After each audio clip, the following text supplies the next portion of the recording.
El utilitarismo. ¿Qué es el utilitarismo? Origen, historia, representantes, tipos, aplicaciones y críticas. ¿Qué es el utilitarismo? El utilitarismo es una familia de teorías éticas normativas que determinan acciones que maximizan la felicidad y el bienestar de todos los individuos afectados.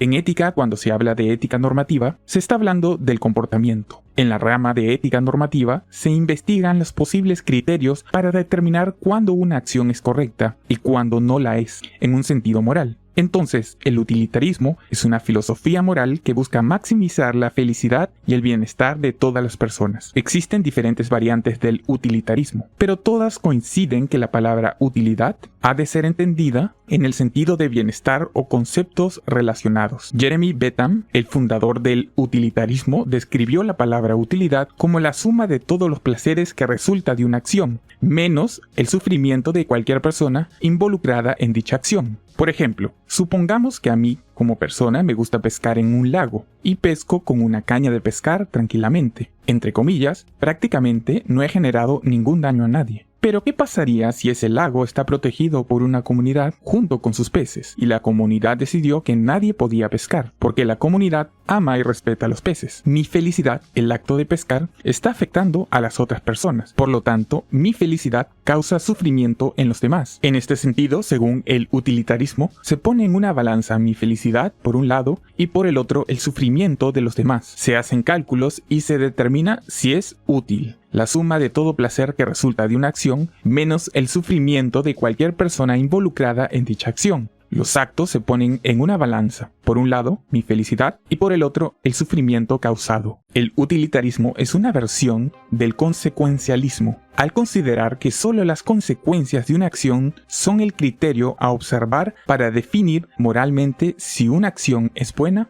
o mala. El consecuencialismo es conocido como ética teleológica, del griego telos, fin, en el sentido de finalidad. Se refiere a todas aquellas teorías de la ética normativa que sostienen que la corrección o incorrección de una acción está determinada por el valor o desvalor que ocurre debido a ellas. Para las teorías consecuencialistas, una acción se juzga correctamente si genera el mayor bien posible o un excedente de la cantidad de bien sobre el mal. Existen varios tipos, pero las más conocidas son: 1. Utilitarismo. Una acción es moralmente correcta si predominan los resultados favorables sobre los indeseables, independientemente de quiénes sean los beneficiarios. Por lo tanto, la mejor acción posible es aquella que produce el mayor bien, tal y como sería medido por un observador imparcial. Es como ponerlo en una balanza. 2. Egoísmo moral. Una acción es moralmente correcta si produce consecuencias positivas para mí mismo. 3. Altruismo. Una buena acción es aquella que produce el bien de los demás a expensas de mí mismo. Y hay otra que hay que considerarla para este tema: intuicionismo moral. Una buena acción es aquella que realizamos de manera intuitiva, sin el uso de la razón. Antecedentes históricos. Hace tiempo que se reconoce la importancia de la felicidad como fin para los seres humanos. Aristipo y Epicuro propusieron formas de hedonismo. Aristóteles argumentó que la eudaimonía, la felicidad, es el mayor bien humano. Y Agustín escribió que todos los hombres están de acuerdo en desear el fin último, que es la felicidad. La felicidad también fue explotada en profundidad por Tomás de Aquino en su Suma Teológica. Mientras tanto,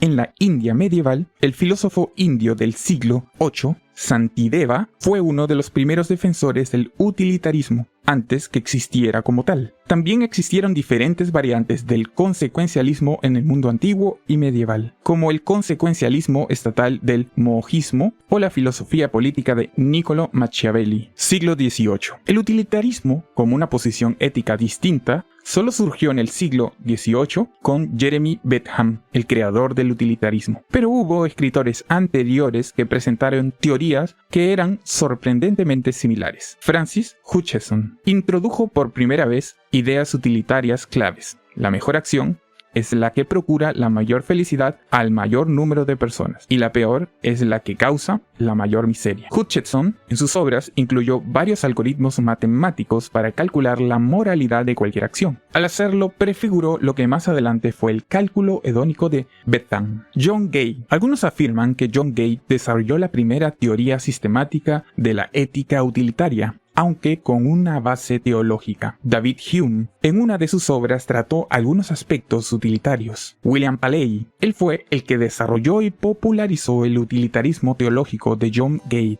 utilitarismo clásico. Jeremy Bentham, creador del utilitarismo. Bentham definió como el axioma fundamental de su filosofía el principio de que la mayor felicidad del mayor número es la medida del bien y del mal. El objetivo de la ética debe ser el bien común. Para Bentham, la filosofía y la humanidad deben concentrarse en ofrecer soluciones a la pregunta de cómo obtener la felicidad, ya que todo en la vida puede ser reducido a esta finalidad. Ni la reproducción, ni la defensa de la religión, ni cualquier otro objetivo similar pueden pasar a primer plano. Primero es la felicidad, el máximo bien para la máxima cantidad de personas. Del punto anterior se deriva este punto. Dado que el ser humano vive en sociedad, la conquista de la felicidad debe guiar todo lo demás. Pero esta conquista no puede ser de uno solo, sino que debe ser compartida, al igual que compartimos con los demás todo lo que por defecto no es propiedad privada. El placer se puede medir. Jeremy Bentham quiso desarrollar un método para medir el placer, materia prima de la felicidad, cálculo hedónico. Bentham introduce un método para calcular el valor de los placeres y los dolores, que se conoce como cálculo hedónico, cálculo de utilidad o cálculo hedonista. Bentham, un hedonista ético, creía que la corrección o incorrección moral de una acción estaba en función de la cantidad de placer o dolor que producía. Ese cálculo podría, al menos en principio, determinar el estatus moral de cualquier acto considerado.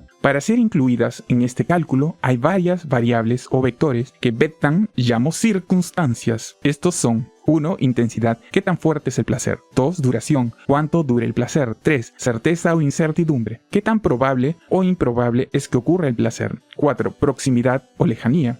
¿Qué tan pronto ocurrirá el placer? Fecundidad. La probabilidad de que la acción sea seguida por sensaciones del mismo tipo. 6. Pureza. La probabilidad de que no le sigan sensaciones del tipo opuesto. Y 7. Alcance. ¿Cuántas personas se verán afectadas? Además, es necesario considerar la tendencia de cualquier acto por el cual se produce. El problema de las imposiciones. Está muy bien pedir que todo el mundo sea feliz, pero en la práctica, es muy posible que existan choques de intereses. ¿Cómo resolver estas disputas? Para Bentham, era importante fijarse en si aquello que hacemos atenta contra la libertad de otros, y si es así, evitar caer en ello. Así pues, en principio, todo está permitido, menos lo que atente contra la integridad de otros. Este es el aspecto central de las ideas de esta corriente filosófica, muy en boga últimamente en nuestros días, con lemas parecidos como: haz lo que te plazca con tal que no hagas daño a nadie, sé feliz y no hagas daño a nadie. Males de primer y segundo orden. ¿Se puede infringir la ley? ¿Es correcto infringir la ley en algunos casos? Bentham distingue entre males de primer y segundo orden. Las de primer orden son las consecuencias más inmediatas. Las de segundo orden son cuando las consecuencias se extienden por la comunidad provocando alarma y peligro. Tomemos por ejemplo el deseo físico de saciar el hambre. Un mendigo que se está muriendo de hambre roba comida en la casa de un rico. En primer orden, el acto está justificado. Si el mendigo no roba, no puede comer, por lo tanto moriría. En segundo orden, el rico tendrá que volver a comprar comida, reparar lo que rompió el mendigo para robar y entrar a su casa, tiene que limpiar, sumado al estado de alarma que provocó en su familia y la comunidad, el peligro que vuelva a suceder, contratar seguridad, etcétera, etcétera. Este acto ¿fue bueno o malo moralmente? ¿Qué tan grande debe ser el castigo? Entonces, para el utilitarismo, ¿es moral infringir la ley? John Stuart Mill. Para John Stuart Mill, utilidad social es el bienestar de muchas personas. La explicación de Mill del concepto de utilidad en su obra Utilitarismo es que la gente realmente desea la felicidad, y dado que cada individuo desea su propia felicidad, debe buscarse que todos deseemos la felicidad de todos, contribuyendo a una mayor utilidad social. Ideas fundamentales del utilitarismo de John Stuart Mill. El utilitarismo de John Stuart Mill es una apasionada defensa de la utilidad como principio básico de la ética. Según Mill, todas las acciones humanas buscan obtener placer y evitar el dolor. Una acción es moralmente correcta si proporciona placer e incorrecta si ocasiona dolor. Hay un placer meramente físico y animal y otro más elevado y espiritual. La verdadera felicidad no se alcanza a través de las alegrías sensoriales, sino comprometiéndose con otros.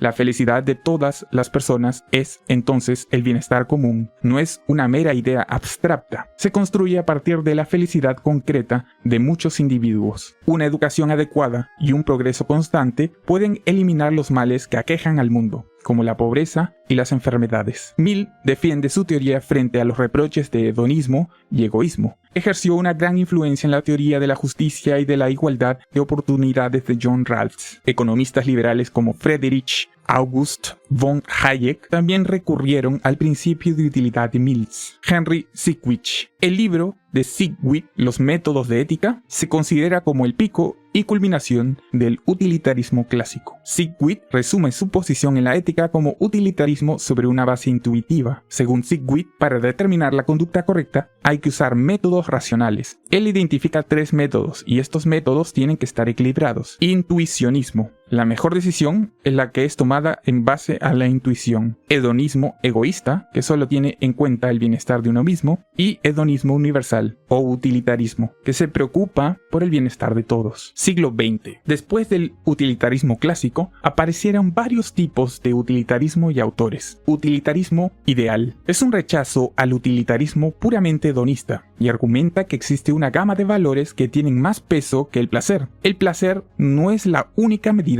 de lo que es bueno o malo. Utilitarismo de reglas. A diferencia del utilitarismo de actos, el utilitarismo de reglas se diferencia en que las reglas o leyes determinan si una acción es buena o mala, en base a que esas leyes o reglas tienen que conducir al mayor bien y al mayor número de personas. Utilitarismo de 2 niveles. Según la teoría, las decisiones morales de una persona deben basarse en un conjunto de reglas morales, excepto en circunstancias excepcionales en las que es más apropiado involucrarse en un nivel crítico de razonamiento moral. Es una combinación del utilitarismo de actos y reglas. Habrá situaciones donde es moralmente correcto no obedecer la ley y habrá situaciones donde es moralmente correcto obedecerlas. Utilitarismo de preferencias o utilitarismo por interés. Se diferencia del utilitarismo original en que valora las acciones que satisfacen los intereses más personales, en contraposición a las acciones que generan el mayor placer. Se diferencia en que se cambia el placer por el interés a la hora de medir la felicidad.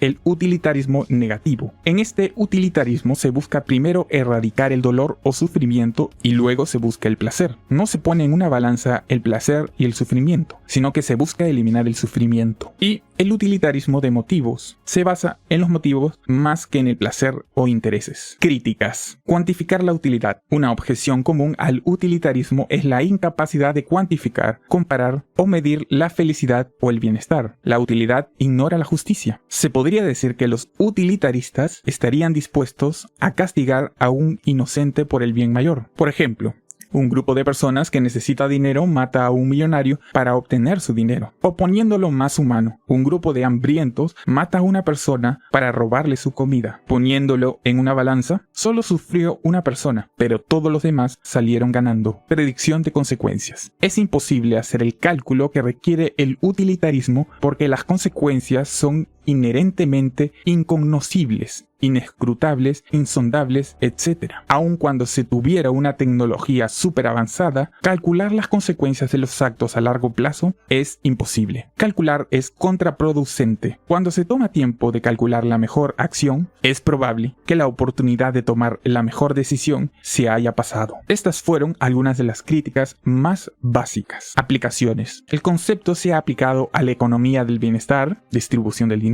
la crisis de la pobreza mundial, la ética de criar animales para alimentación y la importancia de evitar riesgos existentes para la humanidad. Pobreza mundial. Un artículo en el American Economic Journal ha abordado el tema de la ética utilitaria dentro de la distribución de la riqueza. La revista afirmó que la tributación de los ricos es la mejor manera de hacer uso de los ingresos disponibles que reciben. El dinero crea utilidad para la mayoría de las personas mediante la financiación de los servicios del gobierno. ¿Y para ti, el utilitarismo es viable como filosofía moral? ¿Estás de acuerdo que en la política y en la justicia se utilice el utilitarismo? ¿Sacrificar a algunas personas por el bien de todos? ¿Es justo quitarle algo al que tiene más por el bien de todos? ¿Todas las personas tenemos los mismos gustos, preferencias, objetivos y motivos? Y no olvides que, si tienes alguna pregunta, puedes dejarla aquí abajo en los comentarios. También no olvides dejar tu sugerencia de algún tema para los próximos videos, para que yo pueda realizarlo. Dime de qué quieres que hable en el próximo video. Si me quieres ayudar a seguir haciendo más videos, te invito a seguirme, suscribiéndote o haciéndote miembro de este canal. Pero si no puedes, no hay problema. me bastaría que compartas el video. Muchísimas gracias y nos vemos en el próximo video. ¡Bendiciones! Francisco Chivata.